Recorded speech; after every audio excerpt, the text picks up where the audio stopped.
Welcome to ফুডম্যানিয়া। ফুডম্যানিয়াতে আজকের menu gravy chicken. আজকে নতুনভাবে আমার পেজে নিজের ভয়েস ওভার দিয়ে ভিডিও আপলোড হচ্ছে। প্রথমেই আমি সবজিগুলোকে কেটে আগের থেকে রেডি করে রেখেছি। তেল গরম করতে বসিয়ে আমি আলুগুলোকে সেই তেলের মধ্যে ছেড়ে দিচ্ছি, একটু ভেজে নেব। এর আগে আমি তোমাদেরকে বলে রাখি, আলুগুলোকে আমি স্লাইস করে যখন কাটছিলাম, ফোর্কের মাধ্যমে বা কাঁটা চামচের মাধ্যমে তোমরা একটু আলুর ভেতরে কেটে কেটে নিতে পারো, মানে ফুটো ফুটো করে নিতে পারো। এতে করে মশলাটা আলুর ভেতরে ভালো করে ঢুকতে পারবে এবং টেস্টি হবে। সো আলুটা যখন আমি ভাজছি তখন একটু হলুদ, একটু সামান্য লঙ্কা গুঁড়ো এবং একটু নুন আমি মিশিয়ে নিয়েছিলাম, যাতে করে আলুটা খেতে আরও টেস্টি হয়।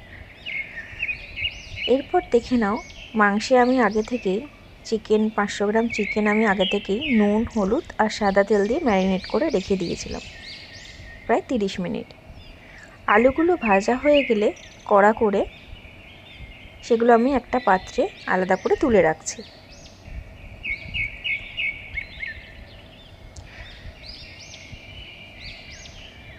তোমরা কে কোথা থেকে এই চ্যানেল দেখছো প্লিজ কমেন্ট সেকশনে জানিও। আমি গরম তেলের মধ্যে ফোড়ন দিয়ে দিলাম একটা শুকনো লঙ্কা এবং 2টো তেজপাতা। এরপর আস্তে আস্তে স্লাইস করে কাটা পেঁয়াজের টুকরো আমি কড়ার মধ্যে দিয়ে দিলাম। সেটা আমি লাল লাল করে ভেজে নেব একটু।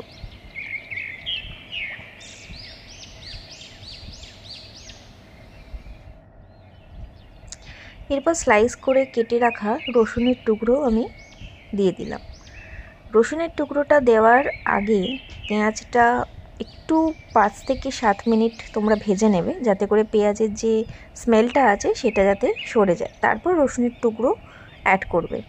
রসুনের টুকরোটা অ্যাড করার 5 থেকে 7 মিনিট পর আমি একটু রসুনের পেস্টও দিয়ে দিলাম, যাতে করে আরও রসুনের স্মেলটা আসলে চিকেনটা খেতে আরও টেস্টি হবে।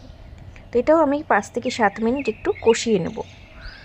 মশলা যত কষাবে মাংস তত টেস্টি হবে। এরপর আমি এর মধ্যে একটু আদা বাটা দিয়ে দিচ্ছি।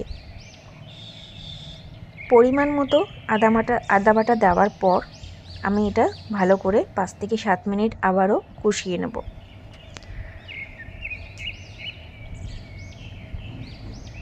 এরপর আমি কিছু টুকরো করে রাখা কাঁচা লঙ্কা সেটাও আমি দিয়ে দিচ্ছি।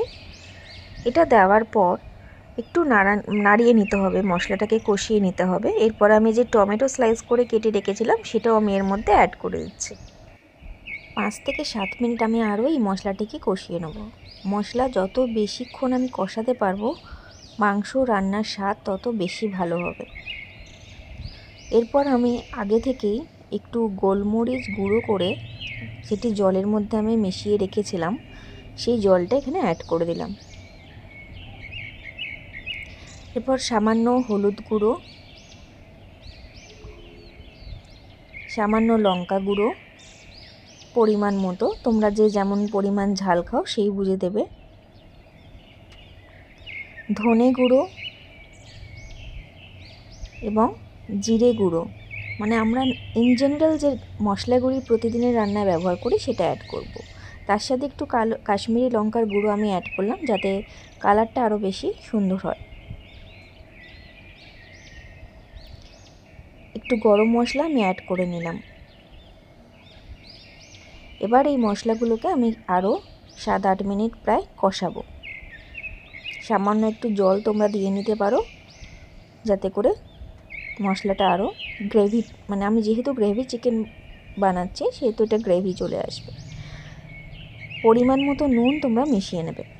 এরপর মশলাটা কষানো হয়ে গেলে আমি মাংসগুলি অ্যাড করব। মাংসটা ভালো করে মশলার সাথে আমি কষিয়ে নেব।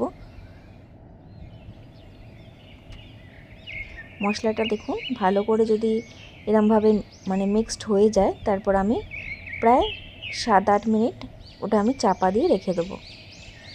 চাপা দেওয়ার কারণ হচ্ছে চাপা দেওয়ার পরে একটা ভাব যেটা হয় সেটার ভাবে অর্ধেকটাই মাংস সিদ্ধ হয়ে যায়। এরপরে আমি ঢাকাটা খুলে ভেজে রাখা আলুটা অ্যাড করছি। ভেজে রাখা আলু অ্যাড করার পর আমি সেটাকে আরও 7-8 মিনিট ধরে কষাবো। আপনারা যারা আমার চ্যানেলের সাবস্ক্রাইবার তারা অবশ্যই কমেন্ট সেকশনে কমেন্ট করে জানাবেন যে রান্নাটি আপনারা বাড়িতে ট্রাই করেছেন কিনা, আর যদি করে থাকেন অবশ্যই তার রিভিউ আমাকে জানাবেন। এরপর 7-8 মিনিট পর আমি চাপা খুলে সামান্য চিনি আমি অ্যাড করছি। চিনিটা অ্যাড করার কারণ হচ্ছে আমি যে মশলাগুলো ইউজ করেছি এবং মাংস যেহেতু একটু লাল লাল হলে বেশি ভালো হয়, সেজন্য চিনি দিলে কি হয়, কালারটা আরও বেশি ফুটে ওঠে। এরপর আপনারা যেরকম পরিমাণ মতো জল দিতে চান সেইভাবে জল অ্যাড করবেন, করে 15 থেকে 20 মিনিট যদি এটা দমে রাখেন তাহলে মাংস এবং আলু দুটোই সিদ্ধ হয়ে যাবে। সবাইকে রিকোয়েস্ট করব চ্যানেলটি সাবস্ক্রাইব করার জন্য, লাইক এবং শেয়ার করার জন্য।